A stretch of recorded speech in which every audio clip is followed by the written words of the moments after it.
Boa tarde. Bom, em primeiro lugar, agradecer ao IBRE pelo convite, agradecer ao Luiz Cardoso, grande parceiro nosso de muitos anos, agradecer a Renato Oliva, presidente do Conselho. É um grande prazer estar aqui, representando o BNY. Bom, como a apresentadora falou, sou a Paula Derrico, trabalho há mais de 10 anos já no BNY, na área de Depositary Receipts. E aí agora eu vou pedir também um pouco para a Maria Carolina e o Pedro se apresentarem, trazer um pouquinho do histórico aí profissional dos dois. Boa tarde a todos. Meu nome é Pedro Jardim, sou gerente jurídico na Petrobras, estou na companhia há 17 anos, e a minha função é assessorar as diversas áreas da diretoria financeira de relacionamento com investidores da companhia e também atuo em todas as disputas internacionais da Petrobras, que sejam arbitragens ou ações judiciais no exterior. E aí, como a gente assessora o RI, muitas vezes eu e a equipe do jurídico financeiro falamos mais com os gerentes do RI do que com os nossos próprios familiares, algumas épocas do ano. Então, muito feliz em estar aqui hoje e agradeço a todos pelo convite. Bom, eu sou Maria Carolina, acho que tenho o prazer, a felicidade de ser RI aí há bastante tempo.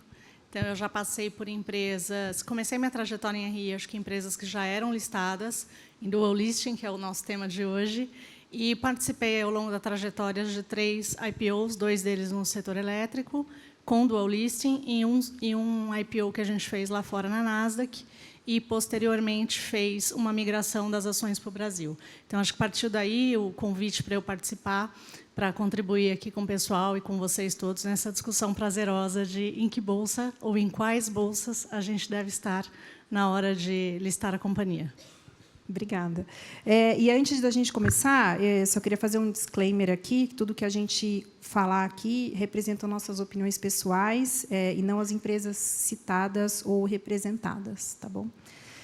Bom, vamos lá. Nos últimos anos, a gente viu um movimento bem grande das empresas brasileiras buscando uma listagem nos Estados Unidos, seja uma listagem secundária, quando a empresa busca uma listagem primária na B3, com uma listagem secundária nos Estados Unidos com a ADR.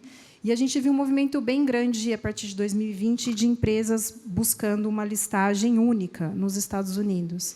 Esses são só alguns dos modelos que existem, e acho que tem uma tendência de evolução desse modelo, de qual estrutura a ser buscada no momento de um IPO, de uma listagem. E aí a nossa ideia aqui no painel, principalmente, é explorar quais os principais benefícios de cada uma dessas estruturas, quais os principais desafios que elas trazem, e a pergunta que o único modelo serve para todas as empresas? Então, isso que a gente vai tentar trazer aqui um pouquinho da experiência dos nossos painelistas.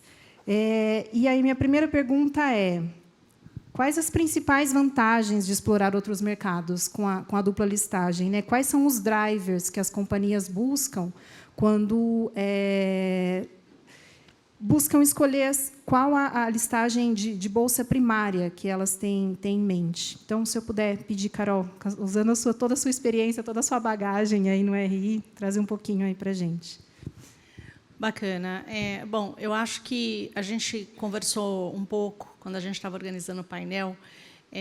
Cabe aqui a gente sempre lembrar que a gente tem um mercado de nicho. Acho que a nossa profissão, a quantidade de empresas listadas no Brasil ou que desejam se listar, a gente olha para isso frente à força de serviços e indústria que tem no país e pensa ser nichado. Mas, dentro desse grupo pequeno, seleto de empresas, ainda existem diferenças muito grandes entre essas empresas, em termos de capitalização bursátil, em termos de serem empresas que vêm de história de private equity, ou de startup, ou empresas ainda familiares. Então, essa decisão de fazer um IPO, onde listar essa companhia, muitas vezes encontra alguns obstáculos que vão além daquilo que deveria ser a única lógica. Qual é o tamanho dessa oferta? Ela é uma oferta primária, ela é uma oferta secundária? Qual é o meu produto? Qual é o meu serviço? Quanto que eu espero de free float com essa oferta? Para, a partir daí, olhar os fundamentos de bolsa.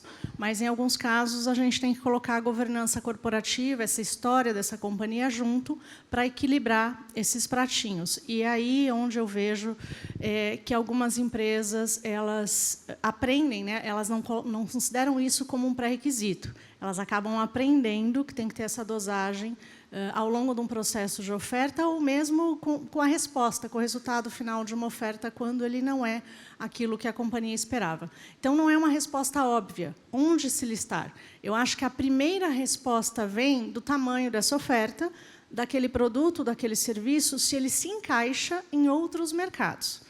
Como a gente pensa uma empresa baseada no Brasil, primeiro eu tenho que pensar de que maneira esse meu produto, esse meu serviço e o tamanho dessa oferta poderia se enquadrar em outros mercados que não o brasileiro. E, a partir daí, começaria aí um dever de casa que vai olhar para o macro, que vai olhar para a situação de liquidez global, encaixar isso nessa oferta e tornar esse exercício um pouco mais lógico, fundamentalista, chegar num resultado positivo com mais assertividade.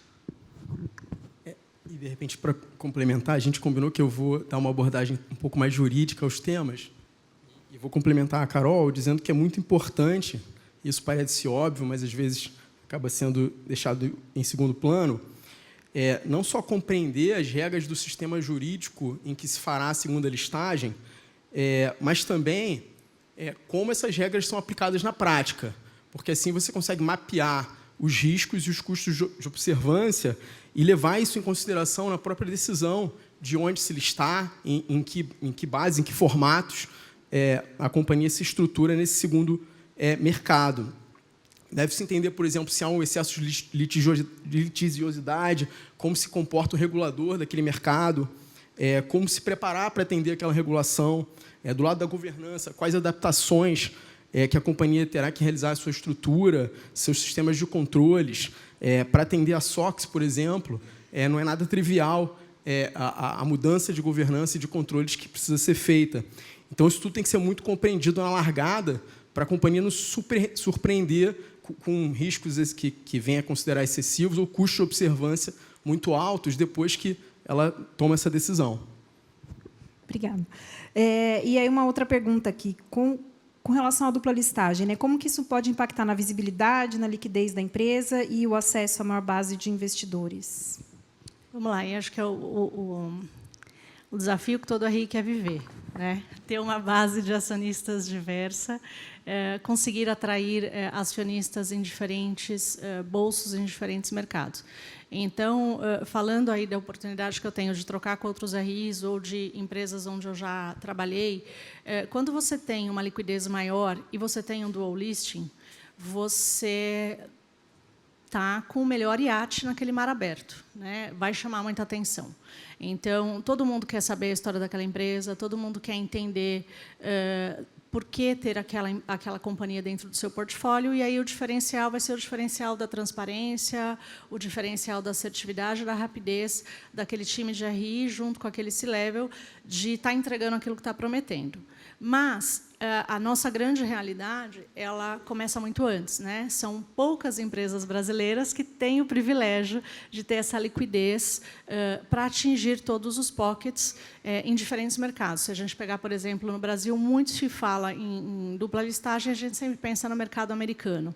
Então, o mercado americano, a gente conversou bastante, até no momento de elaborar, de organizar o painel, quando a gente olha para o lado de liquidez, para o lado de atrair o investidor, no Brasil, a gente tem uma situação, para quem vive só a Bolsa Brasileira, de acessar a nossa base em D+2, D+3. Cada vez mais rápido a gente consegue entender quem está comprando, quem está vendendo, pela corretora que operou e porque a informação está disponível.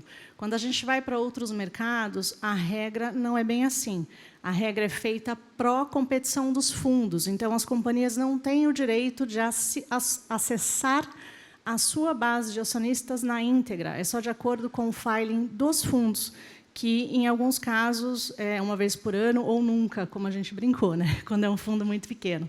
Então, quando a gente pensa em benefício, eu consigo pensar em benefício e contribuir a partir de um ratio de liquidez. Se aquela companhia tomou a decisão certa e é adequado para ela estar em mais de um mercado, esteja. E aí o diferencial é como eu atraio valor. Não adianta também a gente achar que está num dual list no mercado americano e ser convidado para as conferências vai fazer o trabalho do RI, como faz localmente. meia dúzia de reuniões e uma conferência por mês, num dia os roadshows. Lá fora, atingir o retail é algo muito difícil. Então, para as companhias que não têm aquela liquidez muito grande, como é que você chega nesse público? Né? Como é que você chega nas casas pequenas? Como é que você chega no retail? Como é que você chega na pessoa física? Para, a partir daí, eu estou respondendo só olhando para o lado de liquidez, tá, pessoal? Só olhando para o lado de criação de valor pela tela. Não olhando para os outros desafios aqui de o que quer dizer estar lá fora em termos de legislação. Mas, então, acho que o benefício, quando você atinge um determinado grau de liquidez, ele é infinito, porque você vai chegar nesses pequenos pockets, você vai chegar em fundos que não iriam ter mandato para investir via B3 e vai colher frutos a partir daí. Quando você não tem a liquidez necessária, quando você começa a ver que o mar não está tão favorável para a quantidade de ações que você tem em float, eu acho que também é papel do RI, que a gente vem aprendendo nos últimos tempos. Eu tive o prazer de participar de um case inédito, que foi de repatriação de bolsas, onde a empresa não tem mais o direito, a gente estava falando de IA agora há pouco, né? As decisões de uma listagem, se dupla, se em mais mercados, se a gente entrou no índice, se a gente saiu do índice, elas não vão mais ser decisões uma vez na vida. As empresas precisam e devem mudar de ideia para extrair valor, para atrair o investidor certo de tempos em tempos. Só uma observação, e olhando agora para um formato de dupla listagem de uma companhia aberta, brasileira, listada na B3, com listagem primária, mas com um programa de ADR patrocinado do nível 3 na NYSE. Eu acho que é importante falar também que esse aumento de liquidez e da base de investidores ele é muito decorrente do fato de que, com a listagem nos Estados Unidos, essas companhias que adquirem o status de Foreign Private Issuers, elas submetem à regulação do mercado norte-americano quanto aos valores imobiliários que emitem e são negociados naquele mercado, e também com relação a disclosures. Então, elas passam a se submeter ao Securities Act de 1933, ao Securities Exchange Act, a SOX, ao FCPA, enfim, uma série de normas que buscam assegurar um regime adequado, um regime conhecido de disclosure, transparência, controles internos, integridade das demonstrações financeiras. E é verdade que as FPIs elas têm uma série de acomodações previstas na regulação para evitar que essa dupla listagem gera um ônus excessivo de dupla regulação. Então, as FPIs elas não seguem estritamente todas as regras que são aplicáveis a companhias domésticas. Mas, ainda assim, elas seguem as regras fundamentais do mercado norte-americano. Então, essa ampliação da liquidez, uma base maior de investidores, ela vem muito pelo fato de que você adere a normas conhecidas por esses investidores, padrões contábeis conhecidos por esses investidores, padrões de governança, controles internos, e isso confere previsibilidade e segurança para que você tenha o acesso a esse mercado. Isso, de alguma forma, contribui para a companhia como um todo. Obrigada. Só lembrando, quem quiser submeter pergunta, é só olhar o crachá, tem um QR Code atrás, tá? Que a gente já vai acomodando aqui. Pedro, você comentou do status de FPI, né? Foreign Private Issuer nos Estados Unidos. Tem um tema que é bastante recente, de 1 a 2 semanas atrás, que acho que muita gente ainda não está ciente, sobre a possível mudança no status de FPI, né? Pela SEC, pela SEC nos Estados Unidos. E como que isso eventualmente pode impactar as empresas brasileiras que hoje têm uma listagem lá com ADRs, ou seja, uma listagem também com uma listagem direta. Você consegue falar um pouquinho sobre isso? Claro. Antes, eu vou falar um pouquinho mais sobre o status de FPI, rapidamente, depois eu entro na consulta da SEC do dia 4 de junho, bem recente. Então, as FPIs são sociedades constituídas fora dos Estados Unidos e que não tenham suas relações predominantes nos Estados Unidos, ou seja, mais de 50% dos seus valores imobiliários negociados nos Estados Unidos, detidos por investidores norte-americanos, a maioria de seus administradores norte-americanos, mais de 50% dos ativos nos Estados Unidos. Então, todas as companhias que a gente vem à mente quando a gente fala de dupla listagem se qualificam como FPIs. E como eu disse, então, ainda expandindo no que eu disse anteriormente, com base num princípio do direito americano chamado do Internal Affairs Doctrine, as regras de governança básicas da FPI, elas são as regras do local de sua constituição. Então, deveres fiduciários dos administradores, direitos acionistas, estrutura básica de governança, isso tudo é regido pela lei do lugar da Constituição. Então, no caso das companhias brasileiras, a 6404 segue regendo todos esses aspectos. Mas, como eu já disse também, essas FPIs passam a submeter a regime de disclosure americano e a certos padrões de governança da Bolsa norte-americana, com algumas acomodações que eu vou tratar rapidamente. Então, elas podem elaborar demonstrações financeiras em IFRS sem reconciliação com o US GAAP. Elas dispõem de algumas isenções de governança corporativa das bolsas norte-americanas. Então, tem uma exigência de que se divulgue quais são as diferenças do mercado primário para a diferença do mercado norte-americano, mas você não precisa seguir ali todas essas regras, como nível de independência no comitê de auditoria, regras de composição do comitê de auditoria, dentre outras. Divulgam informações materiais eventuais, não divulgação periódica, por meio de Form 6K, e não o Form 8K, que é o Form para as companhias domésticas. Então, o gatilho para a divulgação de informações materiais no mercado norte-americano é a divulgação de um fato relevante no mercado de origem. Elas não estão sujeitas à regulação FD, de Fair Disclosure, enfim, uma série de outras regras que são acomodadas para evitar esse ônus excessivo da dupla regulação. E aí, o que faz a SEC agora, no dia 4 de junho, ela publicou um Concept Release, abrindo prazo para comentários até setembro. E nesse Concept Release, a gente depreende que, segundo a SEC, a definição de FPI foi elaborada na década de 60, tendo como premissa que, à época, a maioria das companhias elegíveis à condição de FPI estaria sujeitas a regimes regulatórios e de disclosure robustos nos seus países de listagem primária, nos seus países de constituição. E nesses países, esses seriam os ambientes principais de negociação dos valores imobiliários dessas companhias. Mas, de acordo com a pesquisa que a SEC apresenta nesse Concept Release, 55% das FPIs hoje são negociadas exclusivamente ou quase exclusivamente nos Estados Unidos, e muitas delas são constituídas em jurisdições que não impõem exigências regulatórias e de disclosures muito avançadas. Então, por exemplo, em 2003, as jurisdições mais comuns de constituição das FPIs eram Canadá e Reino Unido. Hoje, 30% das FPIs são constituídas nas Ilhas Caimã.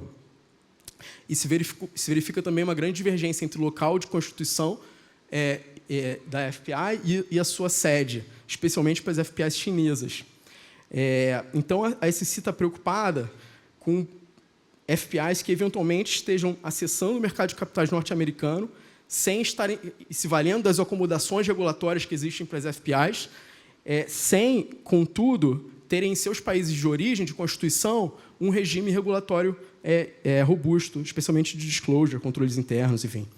Então, a FPI chega-se a cogitar de companhias que estejam se estruturando via essas jurisdições menos tradicionais, justamente para, se valendo dessas acomodações, evitar um regime regulatório mais robusto. E aí a SEC apresenta uma série de abordagens regulatórias alternativas, sujeitas aos comentários nesse Concept Release, sobre o conceito de FPI, e duas delas eu achei mais interessantes. A primeira é que, possivelmente, adotar um critério de que serão consideradas FPIs, se valendo desse regime das FPIs, aquelas companhias que já sejam listadas em Major Foreign Exchanges, e aí são com base em critérios de tamanho de mercado, exigências de governança corporativa, divulgação de informações em regime sancionatório, ou que sejam constituídas em jurisdições que a SEC considere dispor de um regime regulatório de fiscalização robusto. Então, nos interessa bastante que a B3 e o mercado brasileiro sejam considerados aí Major Foreign Exchange e uma jurisdição com um regime regulatório robusto. Não sei se a Maria Carolina quer comentar um pouquinho. Eu acho que, completando aqui o que ele falou, é um tema novo, um tema que a gente tem que seguir, como que a B3 e CVM vão ser classificadas, mas a minha contribuição aqui iria em quem hoje empresas que têm o dual listing ou que estão estudando o dual listing, ou até mesmo no caso de brasileiras que se listaram lá fora, eu já também vivi essa experiência, a CVM e a B3 não estão devendo para o mercado americano, não devem. Então, acho que tem um lado nosso que a gente pode ficar muito tranquilo, muito feliz. Não é porque, provavelmente, tem alguém me assistindo aqui, não, que eu estou falando isso. Tá? Porque o RI sofre no dia a dia, sofre na pele. A decisão de um fato relevante, a decisão de como se comunicar, de tempos e movimentos para divulgar uma informação. Tem algumas coisas do ponto de vista de RI, e que aí eu brinquei com o Pedro, quando eu conheci ele, que a gente ia fazer o painel. Eu falei, Pedro, você é melhor amigo do RI da Petrobras? Porque todos os societários que trabalham comigo são meus melhores amigos. A gente tem que andar de mãos dadas, porque traz essa complexidade para o dia a dia. Lá fora, todo e qualquer forma que a gente tem que entregar é uma sopa de letrinhas, né? Então, você tem que entender da legislação, tudo lá fora é um 6K. Então, não é a diferença entre fato relevante, comunicado ao mercado, é tudo 6K. Então, a gente vai aprendendo de mãos dadas juntos a como transitar nesse mercado. Porém, se o Brasil perde essa característica de que é um mercado robusto, de que as regras de quem está listado aqui, primariamente, se adequam ao que a SEC está pretendendo subir de régua, vamos colocar dessa forma, a gente pode ver novas complicações e que aí vão se desdobrar mais uma vez para budget, mais uma vez para obrigações periódicas e tempestivas que a gente tem que passar a observar num futuro próximo. Isso. E lembrando que a consulta pública está no estágio bastante preliminar e pode ser que sejam adotadas abordagens regulatórias distintas dessas que eu comentei. E só um contraponto, talvez, às premissas da SEC, é que, quando a gente olha para as acomodações disponíveis que são disponíveis para as FPIs, elas, com o passar dos anos, elas deixaram de ser tão relevantes, porque, com a evolução da governança corporativa no mundo, muito do que se tem de acomodação já é adotado pelas companhias estrangeiras, seja por autorregulação ou por políticas internas. Então, o que se pergunta é que se talvez não seria o caso de, ao invés de mudar a regulação das FPIs, atacar aquelas FPIs que estejam, de alguma forma, se beneficiando dessas acomodações sem um regime regulatório robusto por trás, por meio de enforcement e coibir as condutas que sejam consideradas indevidas. E só um último comentário sobre esse tema. Uma coisa que chama a atenção é que, diferente da consulta pública sobre os disclosures climáticos da SEC, que a gente acompanhou e que recentemente foi enterrada pela SEC, a SEC desistiu dessa mudança regulatória, nesse caso parece que tem uma convergência de interesses entre os interesses políticos atuais do governo norte-americano e essa possível alteração regulatória, porque muitas das políticas que a gente vê sendo adotadas hoje pela administração atual do governo americano buscam justamente eliminar vantagens competitivas para companhias estrangeiras. Então, diante disso, talvez tenha talvez a fome tenha se dado mãos aqui com a vontade de comer nessa regulação. Bom, obrigada. Vamos mudar um pouquinho o tópico aqui para uma pergunta da audiência. Aí entendo que para Maria Carolina. Olhando a sua experiência em uma empresa que era apenas listada nos Estados Unidos, quais os principais desafios que você enxerga, seja para acessar investidores, participação em conferências, cobertura de analistas? O que você consegue compartilhar com a gente, Carol? Bacana. O primeiro deles talvez não seja nenhum desses. E aqui, como é um grupo de RI, eu tenho que falar. O primeiro deles é convencer o management de que essa história de que a gente tem menos forms mensais e trimestrais na SEC, a vida é mais branda. Eu sempre brinquei, e vou brincar em qualquer empresa que eu trabalhei, com o C-Level que eu trabalhar, que assim, ninguém vem oferecer um TAC, não é verdade? Lá fora, assim, já fala qual o chocolate que você gosta mais. Você responde pela empresa, não cumpriu a tua obrigação, a legislação de lá de fora, ela não pressupõe... Por exemplo, uma CVM 44 que a gente tem aqui, ela previne, ela deixa todo mundo sempre antenado do que pode e não pode em termos de movimentação de valores imobiliários. Lá fora, você não tem essa regra. Mas, se um dia alguém for pego com insider information, também não tem TAC. Então, eu acho que o desafio cultural para empresas brasileiras que se listam lá fora, quando começam a achar que o dia a dia é simplificado pela falta de formulários periódicos, pode ser um perigo. Agora, quando a gente vai para o lado estratégico, tá? De conferências, de acessar investidores, é uma falsa premissa. Eu já sou convidado para as conferências que os bancos fazem em Londres, em Nova York ou em outros mercados importantes. você só vai acessar o grande investidor, que também já tem mandato para investir em países emergentes, como é o caso do Brasil, ou no setor que a sua empresa atuar, num grande bolso. Mas você não acessa aquele fundo que talvez esteja olhando localmente para empresas menores, com menor liquidez, um produto ou serviço que se enquadraria no mandato daquele fundo. Então, você tem que usar... E o market maker lá fora também tem um papel totalmente diferente do que é o market maker aqui no Brasil. Então, você tem que ir atrás de ter pessoas que te apoiem em termos de consultoria, de inteligência de RI, conversar muito com quem te apoia em bolsa, em market maker. Na minha experiência, a gente foi listado única e exclusivamente na Nasdaq, então a Nasdaq dá esse suporte para empresas recém-listadas, para você aprender a tatear. Quem que eu tenho que acessar? Qual é o tipo de casa, às vezes casa que não é o Tier 1 para te cobrir. Você precisa buscar uma nova camada de coberturas para tentar chegar nos fundos pequenos. Não consegui chegar nesse estado da arte em 4 anos de listagem lá fora. E pegamos um cenário de liquidez global se modificando muito, e aí foi de onde saiu a nossa decisão de que, para aquela empresa, para aquele tamanho de capitalização bursátil, estar lá fora, num momento que a gente não sabe quando a liquidez global vai melhorar, era melhor repatriar. Então, acho que, talvez, aqui, em conversas durante o café, alguns colegas podem trazer para nós outros exemplos que foram bem-sucedidos, mas o caminho é chegar em bolsos menores. A gente lá fora, por mais que a empresa seja grande, eu acho que... Eu brinquei muito com o Pedro, assim, ser uma Petrobras, eu não quero falar muitos nomes para não cometer nenhuma injustiça, mas a gente sabe que a gente tem aí 5, 10 empresas brasileiras que têm uma liquidez que, independente do mercado que ela estiver, ela vai estar bem. Ela vai querer ser... Ela é um objeto de desejo de todos os fundos, não importa o tamanho. A maioria de nós vai ter que achar qual é a faixa de investidor e qual é a faixa de fundos, e esse vai ser um trabalho de formiguinha, de inteligência de RI, de perception study, de começar a conversar com casas menores lá fora, para entender como que você chega nesse retail, nesses fundos menores. Obrigada, Carol. Essa pergunta tem sido bastante recorrente. Eu tenho 3 perguntas de quais os desafios de uma empresa listada somente nos Estados Unidos. E aí tem uma outra pergunta: quais as principais vantagens de ter uma empresa listada somente nos Estados Unidos? Se puder trazer um pouquinho também. A vantagem é paradoxal, mas essa coisa também de ter um dia a dia mais simplificado, com menos formulários, desde que você saiba que você não está entregando um formulário, mas você está cumprindo aquela governança.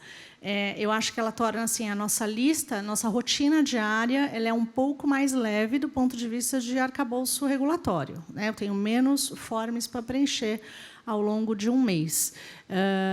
Quando a gente consegue chegar próximo dos investidores que fazem sentido para a companhia, e esses investidores começam a formar a posição, o approach em reuniões, ele também faz com que a gente eleve o padrão do RI para um outro patamar. Eu acho que muitos de vocês aqui têm conversas com buy sides ou com sell sides para calibrar resultados, né? É uma conversa qualitativa, às vezes perdida, às vezes baseada em histórico. E lá fora, às vezes, uma pessoa física... Eu vivi a experiência de uma pessoa se ligar e identificar: eu sou uma pessoa física, tenho algumas ações, queria fazer um call com vocês.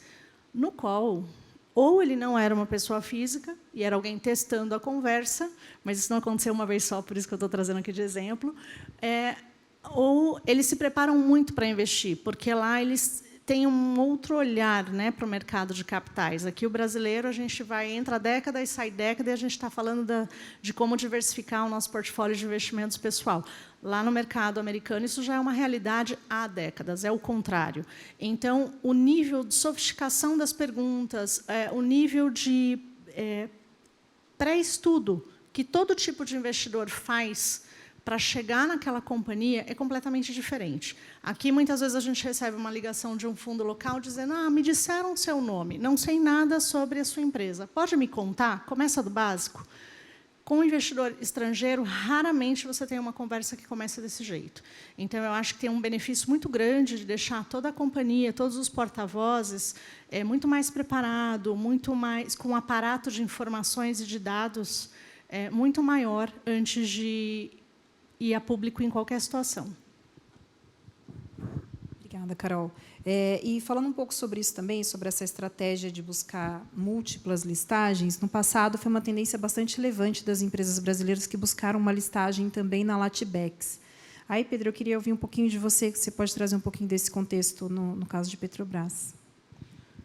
A Petrobras também é listada na Latibex, né? A gente vem tendo notícias de companhias que têm feito um movimento inverso, né, de se deslistar da Latibex.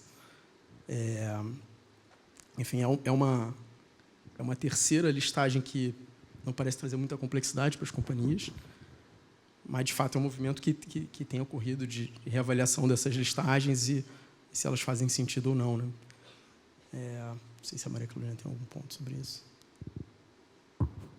Não, eu acho que aqui reforça o meu ponto de que é para estar em um ou mais mercados, tem que fazer sentido para aquela história de liquidez, né? E pode fazer sentido no momento e deixar de fazer 2, 3, 10 anos depois. Só para ser o papel do advogado, mantendo a reputação de chato, falar dos desafios da dupla listagem e trazer um pouco do desafio que é você conciliar o atendimento de dois sistemas regulatórios distintos. E, muitas vezes, haverá áreas em que não haverá clareza se você precisa atender, além das regras do seu país de constituição, listagem primária, das regras do país de segunda listagem. E um exemplo claro disso é quando se está diante de uma recompra de ações. Muitas companhias brasileiras fizeram programas de recompra de ações recentemente e não tem clareza regulatória se, na recompra de ações, ainda que a recompra envolva somente as ações negociadas aqui na B3, se você também precisa atender às regras do mercado norte-americano. Então, companhias com dupla listagem, que venham a fazer programas de recompra aqui no país, elas precisam avaliar se não é o caso de buscar, nos seus programas, atender simultaneamente essas duas regras. E há instrumentos que são utilizados por companhias norte-americanas domésticas que servem, por exemplo, para evitar riscos de insider trading, que é uma preocupação relevante quando se faz recompra, e manipulação de mercado, e que esses instrumentos, a um só tempo, eles eliminam os riscos aqui e os riscos lá. Então, deve-se pensar se não é o caso de companhias com dupla listagem venham adotar esses instrumentos, como tem o 10b5-1 Plan, tem outra regra que gera uma proteção, uma outra regra da SEC. Enfim, uma segunda questão, e aí só para ilustrar esse risco, a SEC tem precedente, tem acordo com companhias por falta de controles adequados em seu programa de recompra, porque isso é um caso específico da companhia Endeavor, ela não possuía um processo eficaz para obter um entendimento preciso e completo dos fatos e circunstâncias necessários para determinar se ela estava de posse de informação relevante no momento em que as recompras estavam sendo feitas. Então, ela não criou um procedimento robusto para evitar que ela fizesse recompra com base em informação material não pública. E para isso que serve o 10b5-1 Plan, porque você desvincula a tomada de decisão sobre uma recompra de informações de posse da companhia, delegando a um terceiro a realização dessas recompras com base em parâmetros previamente fixados. Então, isso é uma consideração relevante. E uma outra consideração, trazendo mais um tema atual, é com relação a questões de ESG. Em janeiro desse ano, o presidente norte-americano emitiu uma Executive Order 14173, desculpa, eu vou ler em inglês e depois faço a tradução literal, cujo título é Ending Illegal Discrimination and Restoring Merit-Based Opportunity. Então, acabando com discriminações ilegais e restaurando as oportunidades baseadas em mérito. Essa regra ela acabou com evoluções de ações afirmativas históricas nas contratações públicas norte-americanas e determinou que agências federais combatam programas de diversidade, equidade e inclusão considerados ilegais em empresas privadas por supostamente serem discriminatórios quando se adota critérios de contratação ou de composição de órgãos colegiados com base em raça, sexo ou orientação sexual. Então, e depois o DOJ emitiu um memorando sobre esse tema, dizendo que vai investigar companhias que adotem práticas de DEI, diversidade, equidade e inclusão, consideradas discriminatórias. E a gente vê um movimento de companhias americanas que voltaram atrás ou estão reavaliando suas políticas de ESG, especialmente de DEI. E esse é um tema que as FPAs também devem ficar atentas, porque, apesar do foco parecer ser as companhias domésticas, né, elas acabam ficando sujeitas também à jurisdição do DOJ e da SEC, caso eles venham adotar medidas nesse sentido. Obrigada, Pedro. Tem uma pergunta aqui da audiência. Poderiam explicar a diferença entre nível 1, 2 e nível 3 das ADRs? Eu vou passar aqui bem rapidamente e depois vou puxar uma pergunta para você, Carol. O ADR nível 1 é quando uma empresa é listada no Brasil e negociada nos Estados Unidos. Então, ela não fica no guarda-chuva da SEC, não fica sobre as exigências regulatórias da SEC, não precisa fazer 20F e tudo mais. Nível 2 e nível 3, sim, a empresa ela é listada, não só negociada, mas ela é listada em bolsa nos Estados Unidos. E a única diferença de um nível 2 para um nível 3 é quando o nível 3 ele acontece junto com uma oferta nos Estados Unidos. Então, a empresa também tem uma captação, tem um offering nos Estados Unidos ao mesmo tempo que tem no Brasil. Essa é a diferença. E aí, olhando nos últimos 25 anos, trazendo um pouquinho de dados aqui, cerca de 250 empresas brasileiras fizeram IPO. A gente teve 2 picos, em 2007 a 2009 e depois em 20 e 21. E a gente sabe, Carol, como você mesmo mencionou, o IPO é só um start, né, para uma empresa acessar o mercado de capitais, né? É uma estratégia inicial e depois muitas outras estratégias podem se desenvolver a partir dali. E aí queria ouvir um pouquinho de você. Como é que a escolha da bolsa pode impactar a bolsa, né, de listagem primária? Pode impactar essa estratégia inicial da empresa e depois como que ela pode se desenvolver a partir daí? Ótima colocação, provocação, né? Quando a gente está fazendo ali uma oferta, então escolher o seu mercado primário, eu acho que enquanto RI, nosso papel do RI, que é a partir do dia 1, né? Aquilo que precisava ser definido para que a gente conseguisse entregar o nosso trabalho, em termos de budget, o que eu vou ter que entregar a partir dali, arcabouço regulatório. Se tudo isso estiver bem desenhado, o primeiro ano é um ano de navegar num mar desconhecido e a empresa vai a cada trimestre ou a cada dia, depender do tema, entendendo como que o mercado está recebendo aquela oferta. Então, eu já estou partindo do pressuposto de que a decisão de onde listar primariamente ela foi adequada para aquele momento de economia e para aquele tamanho de oferta, para aquela empresa. Quando eu olho para o lado de que suporte que eu vou ter a partir do mercado em que eu me listei, então, se a gente pegar uma listagem primária no Brasil, que a gente tem um esforço de ADR, a gente vai ter, normalmente, uma ajuda, tem um programa patrocinado, e a gente tem uma ajuda que, para o RI, acaba sendo um incremento orçamentário bem interessante para atividades específicas de RI, para que a gente consiga fomentar aquele programa e levar aquela ação para esse patamar inicial de conhecimento.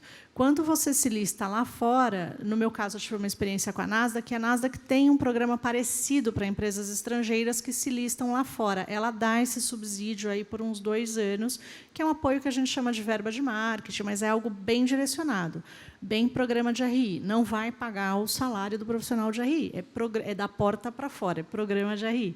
Então, essa escolha da listagem, que ela não vem a partir de uma decisão de orçamento, ela vem a partir de uma decisão, eu falei, você colocou o produto, o serviço, as características que fizeram com que aquela companhia surgisse e quais são os objetivos daquela oferta. O que aquela empresa pretende atingir com aquela oferta? Esses bullets todos têm que estarem bem respondidos antes de ir ao mercado. A gente já viu companhia aí 5 anos atrás, 10 anos atrás, de tempos em tempos a gente vê alguma companhia que, infelizmente, aqui eu estou procurando palavras mais adequadas para dizer, mas que viram meme. Por quê? Porque não fizeram o básico bem feito antes, né? Então, eu venho engatinhando em RI há bastante tempo e eu acho que, às vezes, a gente não tem que ser o pioneiro ou não tem que ser o melhor em alguma coisa. A gente só tem que garantir que a gente comece com o pé direito. Nessa vida de companhia de capital aberto e que a gente superou os temas de governança dentro da companhia. Acho que é papel do RI, por isso que eu brinquei, sempre vou brincar em ser o melhor amigo do advogado, porque a gente tem que ser um profissional da porta para fora e um profissional da porta para dentro. Para dentro, a gente tem que ser menos contador e mais advogado. Porque o que a gente escolher falar, o que a gente escolher de storytelling, o que a gente escolher de que momento que eu conto a estratégia da empresa, em que momento que eu mudo o material de comunicação, tudo isso tem que passar pela percepção de quem vai receber isso, que é quem está do lado de fora. Então, é esse olhar mais jurídico que vai nos ajudar a não errar a partir do dia 1 de uma oferta. Obrigada, Carol. E agora uma pergunta para você, Pedro. Tem 2 perguntas aqui que eu vou juntar em uma. Como lidar com os diferentes reguladores de diferentes países, especialmente a SEC e a CVM, e quais as principais considerações jurídicas e regulatórias ao escolher a dupla listagem? Então, eu vou responder com base na minha percepção. A gente se vale do disclaimer inicial que foi feito, mas a minha percepção, e aí eu estou falando de uma companhia constituída no Brasil, com estágio primária, de novo, repetindo, na B3 e programa de DR patrocinado nível 3 na Bolsa de Nova York. A minha percepção é que a CVM tem uma atuação muito mais preventiva do que a SEC. A CVM vive o dia a dia da companhia. Então, mesmo a gente sabe com as restrições orçamentárias, ela segue de perto a vida corporativa dos grandes emissores brasileiros. Então, faz parte da rotina de todo o RI, não sei se de todo, mas nosso, muito, receber ofício com pedido de esclarecimento de notícia, porque a CVM acompanha os disclosures e acompanha o mercado, acompanha o noticiário corporativo do país. Então, ela tem uma atuação que busca assegurar que o DRI efetivamente esteja fazendo o seu dever de casa com relação aos disclosures. A SEC, por outro lado, tem uma atuação muito mais limitada, na minha experiência. Você ouve falar da SEC quando recebe uma comment letter sobre o seu 20F, suas demonstrações financeiras, no âmbito da rotina que eles têm de avaliar esses materiais de 3 em 3 anos. E aí, normalmente, essas comment letters pedem um ajuste qualquer, um esclarecimento prospectivo da companhia. Mas, fora dessa rotina, você só vai ouvir falar da SEC quando você tem um grande problema. E normalmente, esse grande problema é resolvido por acordo. Ninguém briga com a SEC. Então, é uma abordagem diferente da abordagem da CVM. A gente sabe que a CVM tem tido uma atuação sancionatória cada vez mais relevante, mas eu acho que o traço marcante, se a gente comparar esses 2 reguladores, é o foco da CVM na prevenção.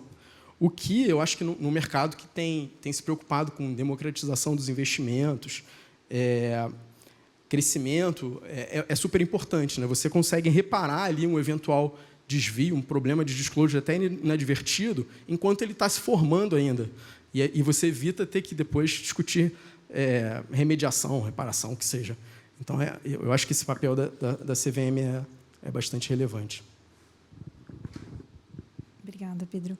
E falando um pouquinho de disclosure de informações, a gente sabe que os investidores estrangeiros reagem, eles digerem as informações também, diferente dos investidores brasileiros, né? E aí queria um pouquinho escutar de você, Carol, como é que você vê essa tropicalização do material de disclosure, adaptando aí para a audiência, né? Investidor estrangeiro, sendo uma empresa listada lá fora, o investidor brasileiro, sendo uma empresa que também tem uma listagem na B3. Bacana.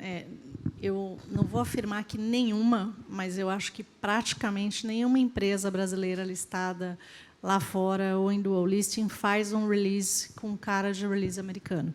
Eu não fazia.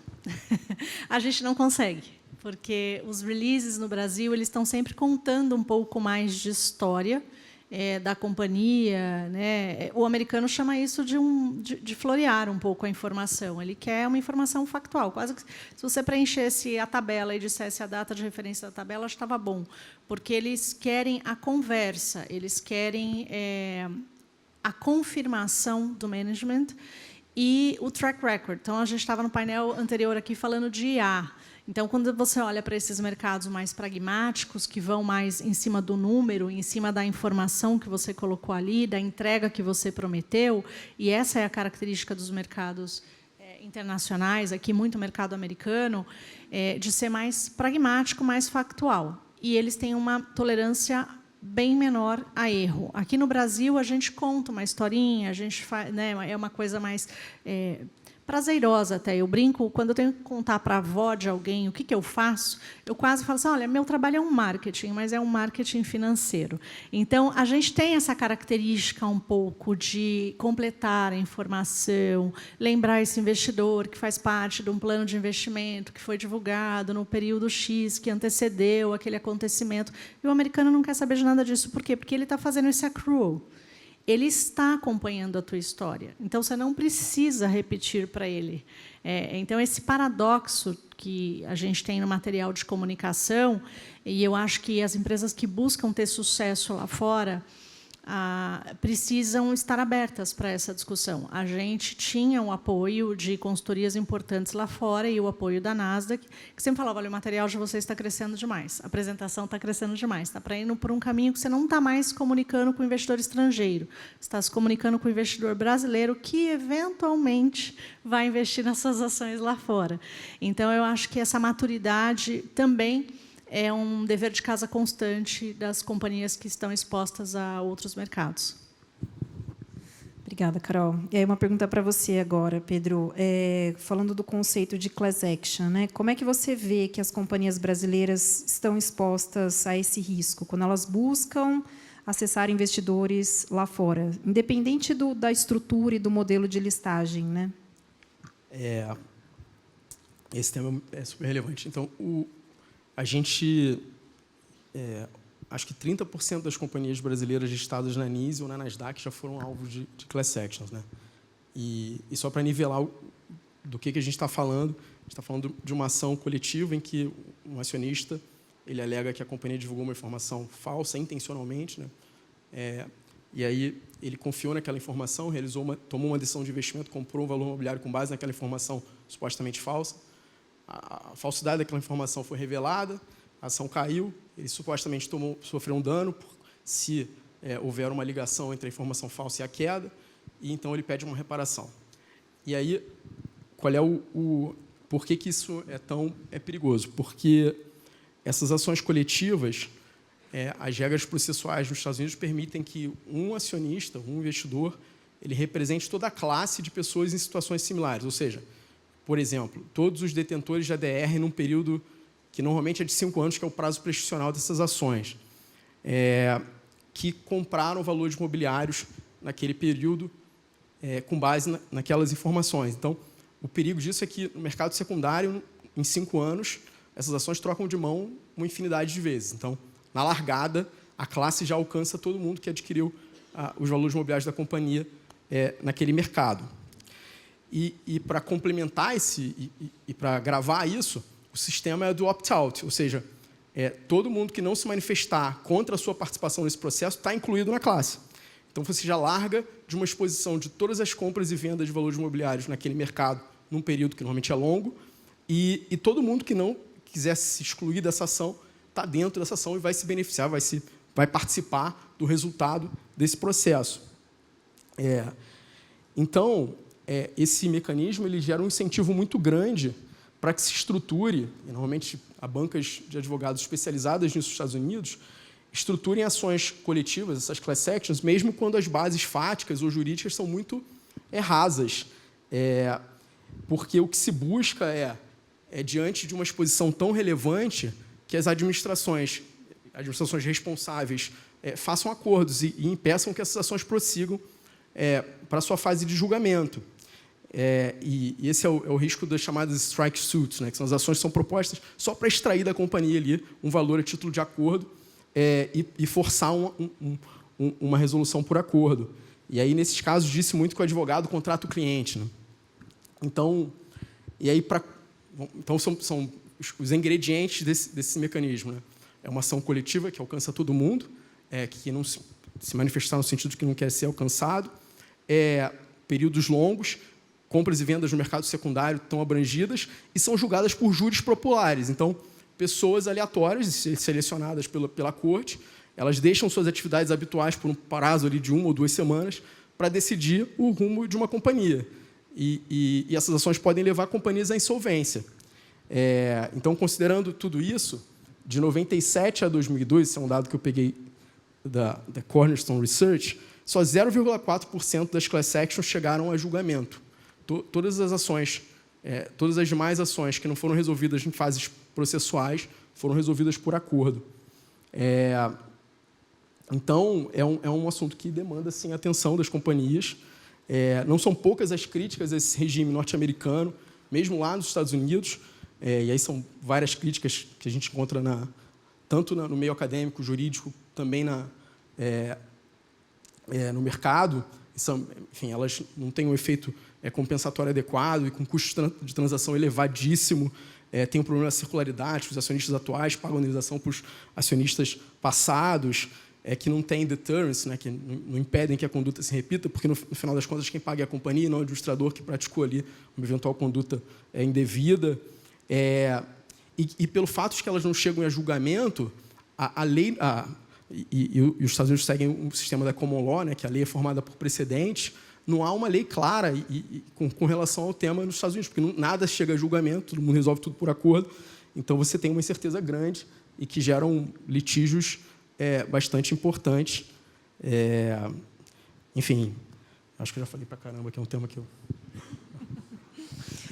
Lembrando que, para mandar perguntas, tem o QR Code atrás aqui. Pode ir lá, Carol. Só completando aqui o Pedro, né, para quem não está muito familiarizado, quando ele fala de resolver em acordos, não é o nível de acordo que a gente fala de TAC com a CVM, tá?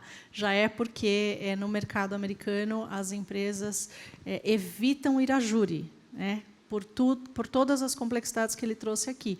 Então, você já fez um acordo, mas já é um acordo judicial, já é um estágio mais avançado. Então, isso acaba sendo um pesadelo para quem está exposto a qualquer outro mercado que não o local. Lidar com isso, né? É quase que sindical essa discussão. E lembrando também que o class action, só para trazer um outro ponto aqui, qualquer empresa que busca investidores no mercado norte-americano, seja através de equity ou dívida, está exposto a um class action. Então, não necessariamente está restrito a empresas com ADRs, não está restrito a empresas que estão, às vezes, apenas listadas no Brasil e não são nem negociadas nos Estados Unidos. Então, já tiveram empresas que sofreram class action no passado, brasileiras, que não eram nem listadas na B3, mas acessaram investidores nos Estados Unidos para dívida, no mercado de dívida. Então, a partir do momento que você acessa o mercado nos Estados Unidos para fazer a venda, a recomendação da sua empresa, você está sujeito a um class action. Tem duas perguntas da audiência que eu vou consolidar em uma só. Pensando em um momento de baixa liquidez de mercado, faz sentido manter um programa de ADRs? E aí, consolidando com a segunda pergunta. Atualmente, o volume financeiro dos ADRs brasileiros listados em Nova York representam 61% do volume financeiro movimentado pelo mercado à vista da B3. Como isso impacta nosso mercado? Se vocês puderem trazer um pouquinho da visão aí de cada um. Eu vou dizer o seguinte. Eu acho que a gente tem que olhar não em relação ao mercado como um todo, mas em relação àquela empresa, né? Quando a gente olha para esse número global de 60%, parece eu deveria estar lá. Mas, quando a gente olha para o nosso produto e para o nosso serviço, para o tamanho do nosso free float, da história que nós estamos contando, e aí cada um de nós aqui, faz ou não faz sentido estar naquele mercado. Então, eu sempre brinco, quem tem intimidade comigo sabe, eu conheço bastante gente aqui, que assim, eu brinco que o meu RG está amassadinho, já contei algumas histórias, já vi alguns momentos de mercado, alguns momentos de liquidez em que a gente viveu. E o que eu aprendi no meu início de carreira eram decisões perenes. Aquela empresa é uma empresa de dual listing. Aquela empresa é uma empresa que está em 3, 4 índices diferentes. Aquela empresa é só no mercado local e não se falava de se listar somente no mercado estrangeiro. Isso vem mudando com o tempo. Então, a minha resposta aqui, até pela experiência em que eu vivi, foi que a gente não sentiu nenhum prejuízo em mudar de ideia. Muito pelo contrário. A gente fez um IPO que, por 2 anos e meio, foi a ação que melhor performou de todas as empresas brasileiras que fizeram IPO, dentro ou fora do Brasil. E essa melhor performance foi, a ação andou de lado em dólar. Então, independente de tudo que estava acontecendo fora da companhia e dentro da companhia, a melhor performance foi andar de lado. E, nesse meio do caminho, teve um IPO transformacional. Como é que eu dobro um EBITDA de uma companhia e não mexo no valor da ação? E, de novo, para a gente frisar isso, essa foi a melhor performance em bolsa por quase 3 anos. Então, o que estava acontecendo fora das companhias, porque muito mais gente estava entregando o que estava prometendo, era muito maior. E aí chegou um momento que a gente precisou revisitar. Tem custo? Tem, é trabalhoso. De novo, para quem... Eu estou falando aqui com um público maduro, então eu já fiz 3 IPOs e essa repatriação. É deste lugar que, como colega de profissão de vocês, eu vou dizer, me deem mais 10 IPOs. Repatriar foi bem mais difícil, bem mais trabalhoso. Por quê? Porque envolveu 3 jurisdições, envolveu um conjunto enorme de regras, de advogados, de pode ou não pode, o que pode dar certo, o que pode dar errado. Era uma novidade até para os nossos reguladores aqui. Então, a gente sentou, o Boni nos ajudou, a gente teve que sentar para entender formulários do CVM, formulários de B3. Quando a gente falava desse evento de troca de ações, não existia esse evento, trocar uma ação estrangeira por uma ação brasileira. E eu acho que nós fomos o primeiro, mas não os únicos. E não é só esse caminho de vinda para cá. Então, eu acho que, nesse momento de baixa liquidez, talvez tenham empresas que estejam estudando o contrário, que estão em 3 ou 4 mercados e que querem concentrar em 2, em 1, não necessariamente o brasileiro. Acho que a resposta aqui é caso a caso, né? Difícil, parece que a gente está falando de riscos, falando de benefícios e de desafios, mas não adianta. A história da ação, de uma ação, é aquela governança corporativa, é aquele serviço onde ela gera receita. Eu diria que o básico é que, se você gera receita só no Brasil, não tem uma liquidez muito relevante, talvez estar só no mercado internacional vai ser um desafio maior. E aí, em momentos como este, foi exatamente a experiência que eu vivi. A liquidez global enxugou, a gente não sabe quando ela volta. Não fazia sentido ficar de braços cruzados esperando isso acontecer. Então, daqui 5 anos, daqui 2 anos, daqui 10 anos, a gente não sabe onde a gente vai estar, né? Muito se fala de que, no futuro, nós não vamos ter bolsas de valores em todos os países, nós vamos ter um conjunto de países sendo atendidos por determinadas bolsas. Então, eu acho que o dever de casa que fica para cada um de nós aqui, por isso que eu sempre brinco que o RI, para dentro de casa, a gente tem que ser um profissional bem chato, bem exigente, bem com esse viés quase que jurídico, de pensar na consequência de uma decisão. E da porta para fora qual foi o storytelling que aquela companhia já está pronta para contar. Porque aquela decisão que está no forno, a gente sabe que não é a hora, né? Aquilo não foi decidido, aquilo não foi aconselho, aquilo não vai ser conversado com o investidor, aquilo não vai ser dado como alternativa para o investidor que está do lado de fora. Então, a mesma coisa vale para essas decisões. A gente não vai mais jurar na pedra que a companhia vai ser listada só dentro, só fora, ou em 2 mercados ou mais. A companhia pode e deve mudar de ideia. Obrigada, Carol. Tem uma pergunta da audiência aqui. Quais os desafios de disclosure do management compensation para investidores americanos?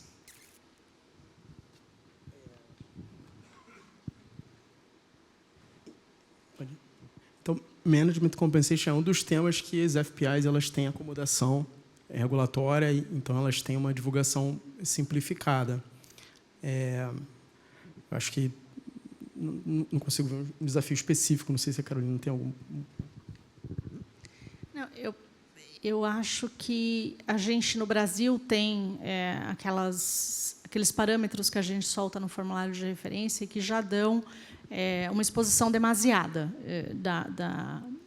em alguns casos, né? Porque em alguns casos tem uma disparidade muito grande, então, muitas vezes, está intrínseco ali quem é que faz jus àquele tipo de remuneração que é o mais elevado. Acho que sempre vai ser um tema para a gente acompanhar o desdobramento aqui de proteção de dado pessoal, se é isso que faz a diferença ou não. Eu acho que falta, em muitas legislações, um pedido melhor de esclarecimento de quais são as metas dos executivos e não a remuneração dos executivos, porque a meta vai comprovar se aquele storytelling, se tudo aquilo que aquela empresa está dizendo para o mercado que vai entregar, realmente é o que está contratado com os seus executivos e realmente é o que vai garantir a continuidade. Então, eu acho que, dentro ou fora do Brasil, a gente deveria evoluir para o conceito de disclosure de metas e não de remuneração.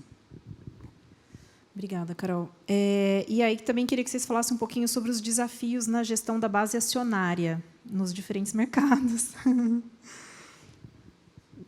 Vou puxar aqui. Eu acho que eu trouxe isso um pouquinho no começo. Base acionária no Brasil é muito fácil, de novo, é prazeroso, né? Porque eu sei quem é o meu acionista. Então, a gente sabe que a gente tem que atender e a gente persegue novos investidores. Então, a gente também vai atender quem não é investidor.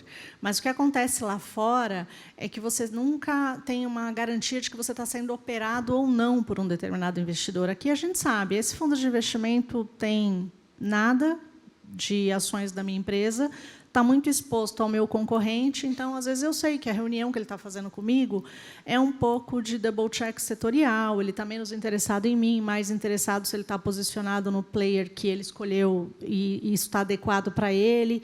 Isso faz parte do jogo. Agora, o que acontece lá fora é de que isso vira uma máxima. Isso vira o seu 95% de realidade. Você nunca tem certeza de que aquele investidor permanece seu acionista, porque grandes fundos fazem filings mensais. A maioria faz um filing trimestral. Então, você vai ter certeza de que aquele fundo permaneceu seu acionista até 45 dias após o término de um trimestre. É mais ou menos nossa sazonalidade aqui de divulgação de resultados. Então, quando a ação está indo para um lugar que não é muito bacana, né, um momento mais desafiador, a gente está sofrendo, a gente está procurando... eu não estou fazendo nada de errado na empresa, o setor não está sofrendo, estou dando um exemplo hipotético aqui, e a ação da minha empresa está sofrendo. Quando você está exposto só ao investidor estrangeiro, você demora para descobrir quem é esse investidor que está vendendo o seu papel, quem é que está destruindo o seu valor. Porque quando você tem uma liquidez grande, através desse market maker, que é um cara que fica lá fora, olhando a compra e venda do seu papel, você vai ter serviços que vão apontar. Normalmente, é o fundo A que opera pelo banco JP Morgan, por exemplo. Então, com o tempo, você vai confirmando pelos filings de que aquele fundo realmente diminuiu ou aumentou a posição, que fez sentido aquela informação do market maker, mas ela é vaga, ela é qualitativa.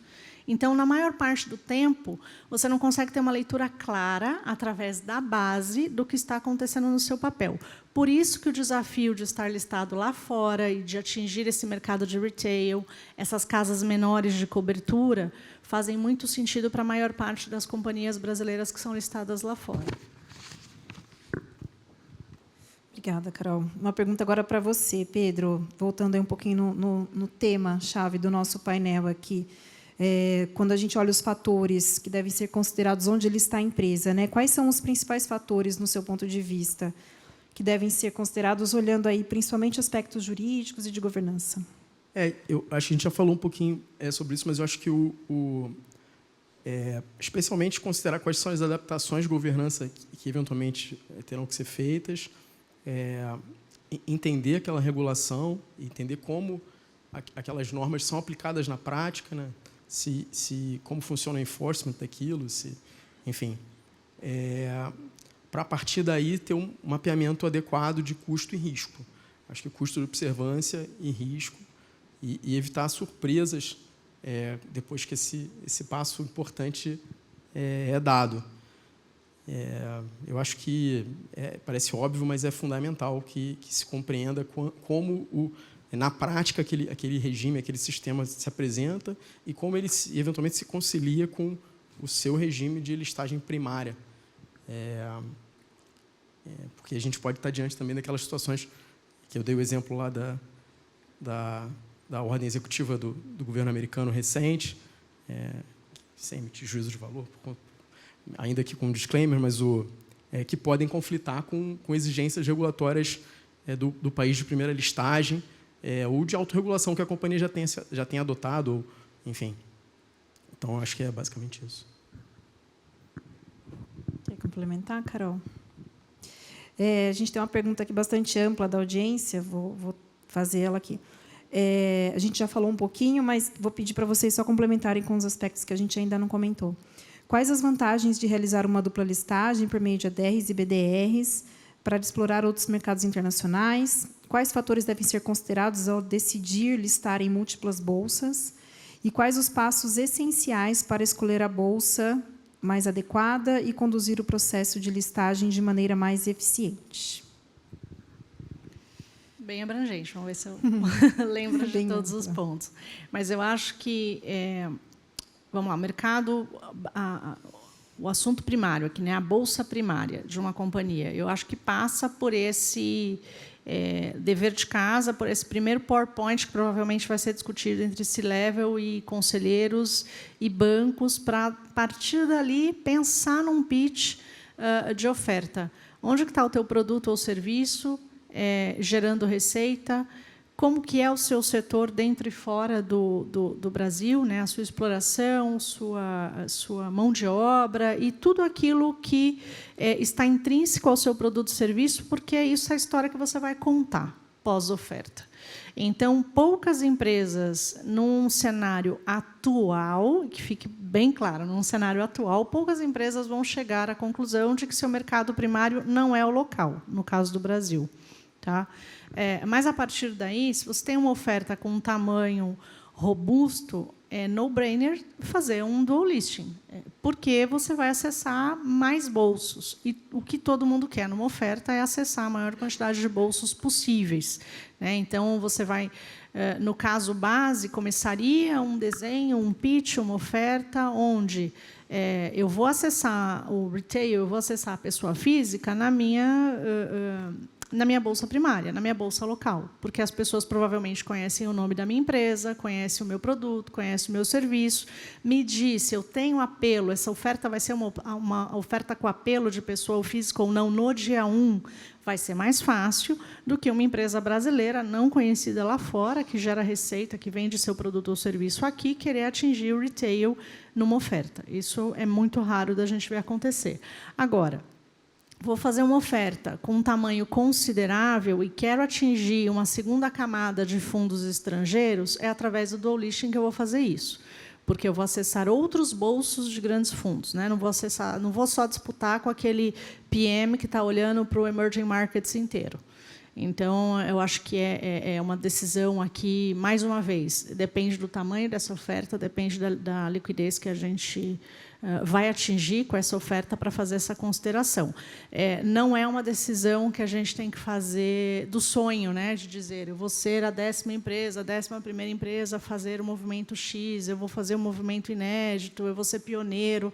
Acho que, na hora de fazer uma oferta, não é esse o marketing. O marketing é a ação, apontar para cima aí nos primeiros dias e, quiçá, para sempre, mas a gente sabe que isso é utopia na história da companhia. Não sei se eu pulei algum ponto específico. Não, acho que cobriu bem, mas se ficou alguma dúvida, a pessoa que enviou a pergunta pode reenviar aqui, que a gente volta. E aí, um pouquinho nesse tópico que você falou, Carol, vou até aproveitar e juntar uma outra pergunta aqui. Quais as vantagens de explorar o retail nos Estados Unidos? Né? Você comentou o perfil do investidor, pessoa física, um pouquinho, se puder falar um pouquinho dessa vantagem, quais as ferramentas para estar alcançando esse público lá fora?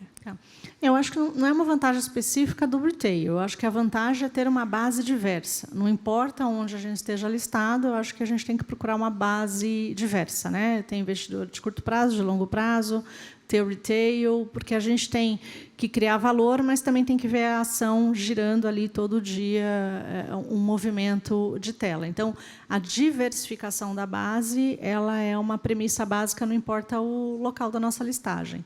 Só que lá fora, quando a gente fala de uma empresa que está aqui no Brasil, gerando produzindo ou entregando um serviço, é mais difícil de fazer com que este investidor americano te conheça. Então, se você é uma empresa única e exclusivamente listada lá fora, ou que pretende se listar somente lá fora, já tem que, na partida, saber que precisa desse budget adicional, desse apoio adicional. Você não vai ser aqui os grandes bancos que cobrem o papel que vão nos ajudar a chegar nesse investidor pessoa física. Vão ser o que a gente aqui no Brasil chama de corretoras independentes, que fazem relatórios. Lá fora existe esse mercado também. Então, a gente vai ter que perseguir essas casas, perseguir essas corretoras para um primeiro contato, para que eles comecem a fomentar o nome dessa companhia, até então desconhecida, né? Porque a gente não está falando aqui da Apple ser uma empresa nacional que se lista na Nasdaq, entende? Normalmente vão ser empresas que, para essa pessoa física lá fora, ela é desconhecida, né? Então, alguém precisa apresentar esse case e precisa despertar esse apetite nesse investidor para ele colocar o papel no portfólio pessoal dele. Obrigada. E tem uma outra pergunta também para você, Carol. A Vitro chegou a fazer parte dos ETFs enquanto esteve listada na Nasdaq? E qual o impacto? Não, a gente teve aqui, falando, né, do quanto que a gente teve listado lá fora, a gente teve um IPO no meio, para quem não conhece um pouco da história da companhia, e aí eu vou falar bem assim com base nas informações públicas, a gente teve um IPO feito no meio da pandemia, que foi desenhado de uma maneira, com uma liquidez, e como a gente pegou ali a segunda pior semana da pandemia na Nasdaq, a gente remodelou a oferta e seguiu com ela adiante, muito na expectativa, naquele momento, de que estamos prontos, o case é uma joia, vamos entregar, o investidor vai conhecer e em um ano e pouco, a gente volta para um follow-on. Aí a gente se deparou com uma outra realidade. A liquidez global enxugou. Então, aquele cenário de 19, 20, até começo de 21, que muitas empresas estavam surfando, não só as brasileiras, acho que o mundo inteiro estava surfando essa onda de liquidez global nos Estados Unidos, essa janela se fechou. Então, a gente era um case de ações muito concentradas. O nosso free float, ele sempre foi muito concentrado lá fora. Então, a gente não teve muito, como eu falei no começo, né? A gente não teve essa base de 10 mil acionistas, 20 mil acionistas, isso é tudo que eu posso dizer, não posso entrar em muito detalhe de um case específico, mas a gente não atingiu essa liquidez tão sonhada aí para os RIs, então a gente teve pouca, eu considero pouca exposição. Acho que eu trabalhei em empresas com dual listing que tinham uma base estrangeira maior do que a própria Vitro. Então, não foi um case de gerar muita exposição para nós. A Petrobras deve ter uma base estrangeira infinitamente maior do que eu já tive lá. Obrigada, Carol. Pedro, olhando um pouquinho aí do seu lado, queria entender um pouquinho, se você puder compartilhar com a gente, quais as principais diferenças que você vê entre o regime de disclosure, de informação relevante, que é exigido pela SEC e pela CVM aqui no Brasil? Então, a SEC ela não impõe um regime que vou usar a expressão em inglês, continuous disclosure, né? O que isso significa?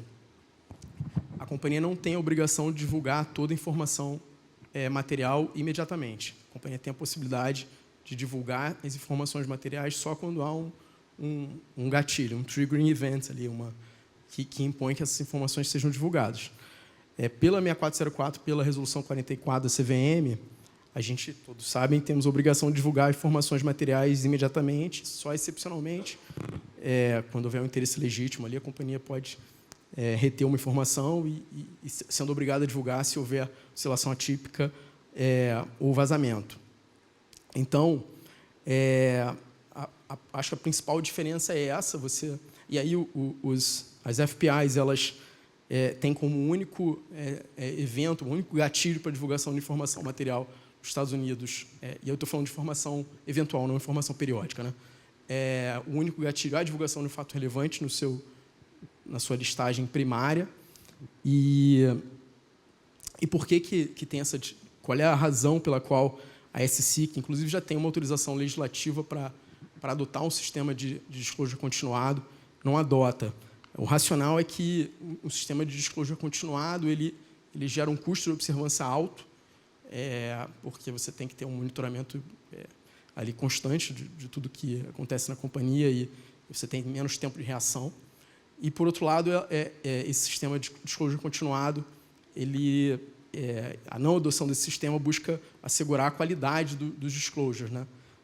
Permitindo ali que você tenha um tempo de reação e até segurando a informação até que seja o momento oportuno para divulgá-la.